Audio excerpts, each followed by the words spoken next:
కలిపురుషుడు ఎంత ప్రకోపంతో ఉండడానికి ప్రయత్నించినా మీరు ఈశ్వరుడి పాదాలు గట్టిగా పట్టుకోవడానికి ప్రయత్నించాలి కదా.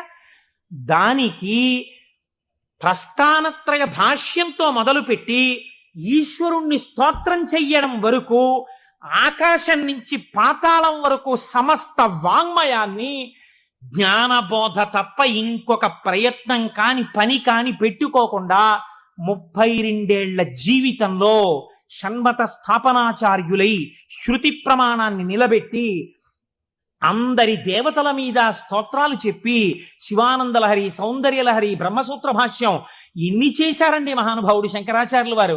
మరి పేరు చెప్తే చాలు పాపాల పటాల పంచలైపోతాయి. శృతి స్మృతి పురాణానాం ఆలయం కరుణాలయం నమామి భగవత్పాద శంకరం లోకశంకరం. అటువంటి శంకర భగవత్పాదులై ఈ భూమి మీద నడయాడి మనకి జ్ఞానబోధ చేశారు. ఇప్పుడు చెప్పండి, శుభం, కళ్యాణం,